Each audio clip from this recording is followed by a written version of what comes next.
Assalamualaikum warahmatullahi wabarakatuh. Perkenalkan, nama saya Muhammad Loksanur Lopon dari jurusan Manajemen Dakwah semester 4 kelas A. Alhamdulillahirabbil alamin. Wassalatu wassalamu ala asrafil anbiya wal mursalin sayyidina wa maulana Muhammadin wa ala alihi wa sahbihi ajma'in. Allahumma salli ala sayyidina Muhammadin nurika sari wa madarikal jari wajma'ni bihi fi kulli atwari wa ala alihi wa sahbihi ya nur amma ba'd. Pertama-tama marilah kita panjatkan puja-puji syukur kita kehadirat Allah Subhanahu wa taala yang telah memberikan kita beribu-ribu nikmat, salah satunya nikmat iman, Islam, ihsan, dan yang paling utama adalah nikmat kesempatan.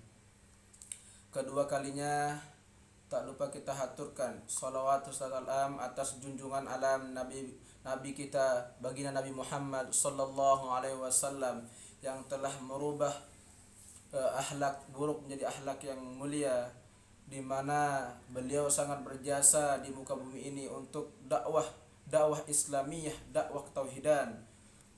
Rasulullah sallallahu alaihi wasallam disebutkan dalam kitab Akhlaqul Banin, innama bu'ithtu liutammima makarimal akhlaq. Rasulullah sallallahu alaihi wasallam diutus di muka bumi ini hanya untuk menyempurnakan akhlak.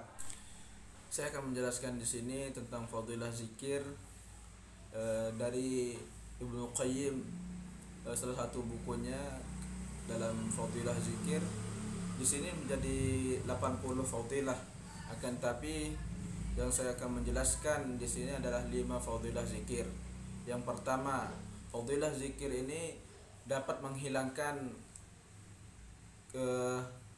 kesusahan, kesedihan, dan kegundahan hati dan kesusahan hati kita.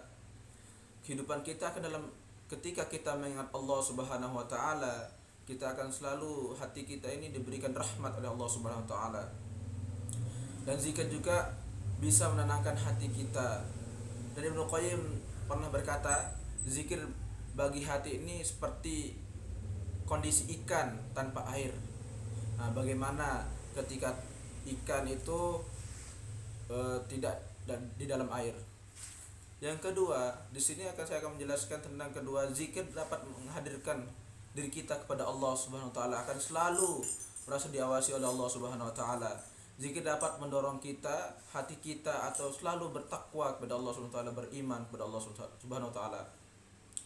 Dan ketika kita kemana-mana, kita akan selalu diawasi oleh Allah Subhanahu wa taala. Baik kita lagi berkumpul sendiri, terlebih kita sendiri, di sana akan sifat kita akan di sana akan ketahuan sifat kita akan kayak gimana.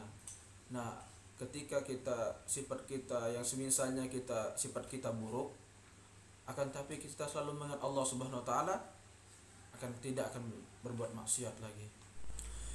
Yang ketiga, zikir dapat menjadikan penyebab bagi Allah Subhanahu wa taala untuk selalu mengingat kita sebagai seorang hambanya yang selalu berzikir kepada Allah Subhanahu wa taala. Dalam surah Al-Baqarah, dan Rasulullah sallallahu alaihi wasallam pernah bersabda, meriwayatkan firman Allah Subhanahu wa taala, barang siapa yang mengingatku dalam dirinya, niscaya aku akan mengingatnya dalam diriku. Ini di sini dalam barang siapa yang mengingatku, Allah akan selalu mengingatkannya. Nah, ketika kita dalam keadaan susah, senang, kita akan selalu mengingat Allah Subhanahu wa taala, akan tapi sebaliknya Allah akan mengingat diri kita sendiri. Baik dalam perkumpulan, baik di dalam kita sendiri, kita akan selalu ingat Allah Subhanahu wa taala. Yang keempat, di sini zikir itu ibarat makanan. Zikir ini ibarat makanan. Ketika hati kita, ruh kita tidak diberikan makanan, hati kita akan selalu terasa terganggu, risih, dan sebagainya. Saya kasih perumpamaan, ketika badan kita ini, jasad kita ini tidak diberikan makanan yang bergizi, badan kita ini akan selalu akan merasakan kelemasan, tidak ada gairah, tidak ada nafsu untuk pergi kemana-mana, terlebihnya tidak nafsu untuk berzikir kepada Allah Subhanahu wa taala, salat kepada Rasulullah, melaksanakan salat, tidak akan mampu. Karena kenapa? Karena badan kita ini tidak pernah diberikan gizi. Nah, begitu pula dengan roh dan hati kita, ketika kita tidak diberikan makanan seperti yang disebutkan dalam Ibnu Qayyim ini, zikir, bersolawat pada Rasulullah, dan melaksanakan yang kewajiban yang diberikan Allah Subhanahu wa taala, yaitu salat dan kebaikan-kebaikan yang lainnya. Itu salah satu makanan yang hati kita dan ruh kita ini perlu untuk diberikan makanan. Ibnu Qayyim berkata, suatu ketika saya mendatangi Syekh Islam Ibnu Taimiyah. Saat beliau sedang sholat subuh, setelah itu selesai sholat subuh, beliau melanjutkan dengan zikir hingga menjelang tengah hari. Lalu Ibnu Taimiyah menoleh ke arahku. Kata Ibnu Taimiyah, inilah makananku. Kalau aku tidak memberikan makanan, kalau aku tidak makan siang, tentu energiku akan habis. Energiku akan habis, katanya beliau Syekh Islam Ibnu Taimiyah. Di sini Ibnu Taimiyah salah satu seorang ulama besar, ulama ahli zikir. Ya. Zikir itu dapat menghindarkan ampunan dari kesalahan-kesalahan apa yang pernah kita buatkan, dosa-dosa yang kita buatkan akan diampuni oleh ketika kita membaca zikir, sholawat pada baginda Nabi Muhammad SAW. Nah, itu yang salah satu keutamaan zikir, bisa mengampuni dosa-dosa kita.